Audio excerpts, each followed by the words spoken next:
Kids don't research. They don't have a clue what they're talking about. Here's an account that just posted this jazz. I'm going to come back to it. I want to see what else they have in here. I've never seen this account before. Create your own reality. I mean, create reality.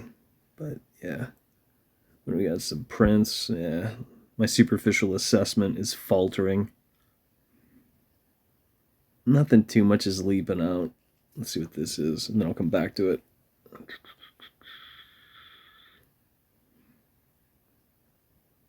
All right. Nothing too fancy, but they do have a lot of people following them, so chances of them posting things that you need to know, you should know, and you're not supposed to know, it's not in this account. Otherwise, they would be censored. What I was going to rattle off is this is Eustace Mullins. He was a wealth of knowledge. I still have a shit ton of audio files by this man in my phone. He will teach you things specifically having to do with the boys' clubs. You know, what you call it, secret societies and shit like that. He'll teach you stuff about the superficial version of all of that. That's one of the many subjects he does speak to. The reason I was laughing is because of this, and this is also why I'm posting this last.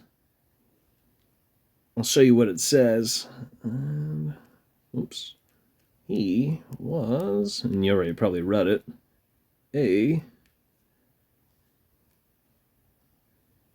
won't post it. I'll play the video first in case they block me for, making sense. Let's see. Let's do this. And he did. Well, the medical monopoly, which was formed in 1847 as the American Medical Association, they didn't like this. They thought, how are doctors going to get rich, and how are we going to control the people through the medical monopoly when they can go to these homeopathic people and get these remedies at very low cost?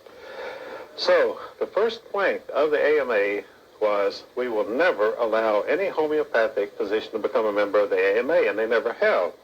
So, but the AMA was still in a minority. So around the turn of the century, John D. Rockefeller realized there were great potentialities of profit in the medical industry, and so he took over the medical profession. Now you say, how could anybody take over the medical profession? Well, first you have to have a lot of money, and second you have a lot of power. Well, he had both, and he did. So he revamped the entire medical system of treatment of the people of the United States, which had been homeopathic. He switched it over to allopathic medicine, which is a different type of practice, originating in Germany. And the great attraction of allopathic medicine is it relies on radical surgery. I mean, if you can't cure it, cut it off. And the heavy use of drugs, because when you're having your limbs cut off, you need a lot of drugs because it's very disturbing. And lengthy hospital stays. They didn't say anything new. This is same old song and dance, which you should also appreciate. Part of the reason why Eustace Mullins could speak about these secret societies, these secret groups, or I usually call them boys' clubs, is because he was also part of one of them. Possibly two of them. But just the same, he likely worked for our masters. He was likely charged with doing what he did. I mean, this was his racket. In terms of disseminating lesser magic. Lesser magic cuts a lot of different ways. Most people don't know what this is because they're not supposed to. Most people will babble about predictive programming and show you a Simpsons cartoon. Yes, our masters are laughing at us, which is why a lot of that shit was ceded to cartoons. Rick and Morty's another great example, but usually that shit doesn't come up because it's not superficial, what's hidden in that cartoon series. I was going to also jump into a folder and possibly look at Seminar 8 and see if I can find it. Maybe I'll do that outside of this. I was going to do it while I was recording, but you guys might just be bored to tears because people don't have an attention span anymore. Let's post this because I'm not impressed with this account either way. And nothing new was said, comma, nothing insightful was imparted, comma, this information is available to the public. Anything that's funded by the Rockefeller Trust can't be trusted, period. feminism, comma, Black Lives Matter, comma, the alphabet community, comma, GMO, comma, Monsanto, comma, Big Pharma, comma, the Anonymous campaign, comma, the Occupy movement, and the list goes on. Comma, the Disclosure Project, which is also known as the Gaia Project now, comma.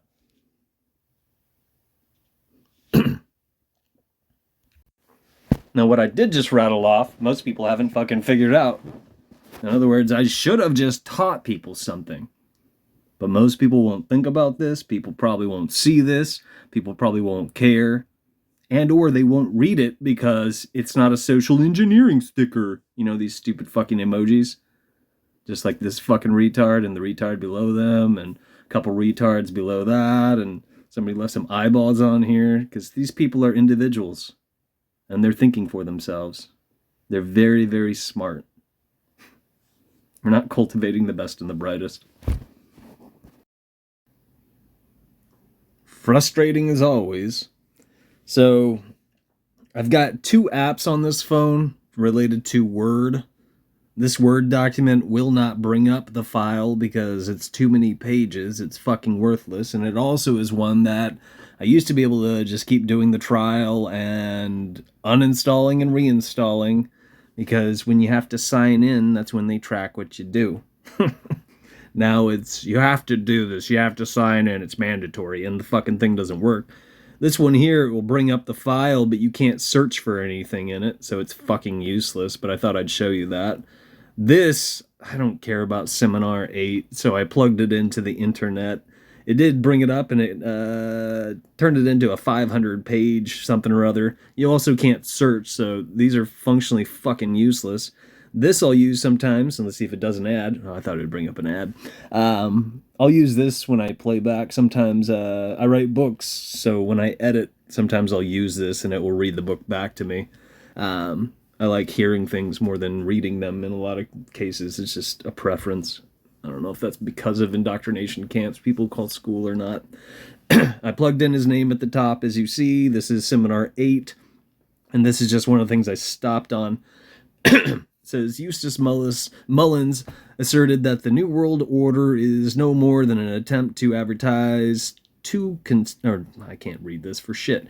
Eustace Mullins asserted that the New World Order is no more than an attempt to advertise to gain consent.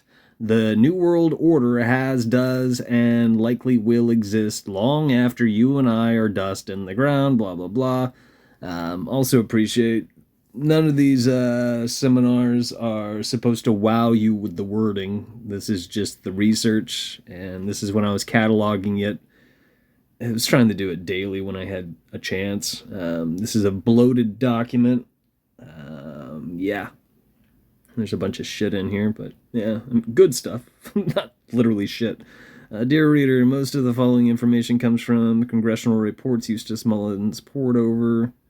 At the request, known dissident, the poet Ezra Pound. I really like Ezra Pound. Well, he did some shiesty shit, but one of my favorite quotes is, "Nothing counts save the quality of affection."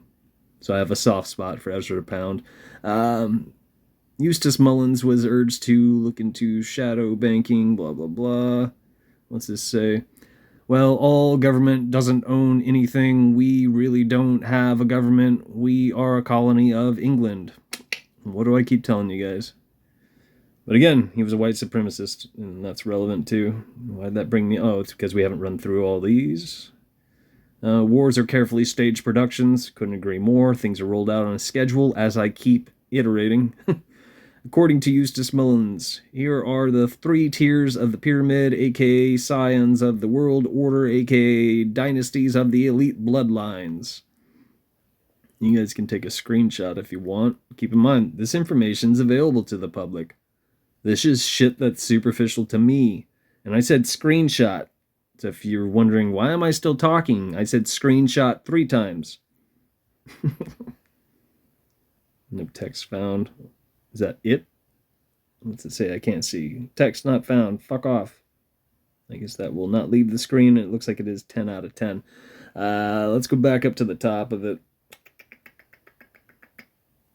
Almost there, maybe. I love that the text not found shit won't leave the fucking screen. Alright. Because I skipped through some of this before I hit record. Dear reader, I want you to know that Eustace Mullins went to NYU and belonged to this less than secret fraternity. Their well-known tagline is NYU has its secrets too. Good, that's exactly what I was looking for, and I missed it the first time because I was rushing through here. That's what you get for being impatient. Yeah, talking about myself. Feel free to look into this shit. And again, this is Seminar 8. I know I've given this to one person. And I've mentioned this before. I dished up Seminar 7 originally to a handful of people, and none of them gave a flying fuck about it. It's a big deal to me because this is my time and energy. This is quite literally the research. And those were some of the earlier steps, too. So, if you guys wanted stepping stones, it's just how I look at it. I mean, some people have been haunting my accounts long term, and they still have yet to pull their heads out of their ass or put in any of the fucking time. It's fucking pathetic. But what the fuck do I know? You too can find these files most likely on the internet. This is what I meant when I said I had a bunch of Eustace Mullins still on hand. Most of them, I think, are audio files. Yeah. Is it 948-265? And I don't remember what's in the number one. Yeah. Either way, in case you guys need keywords, because it's a bitch to track some of this shit down. But don't forget, he was a white supremacist.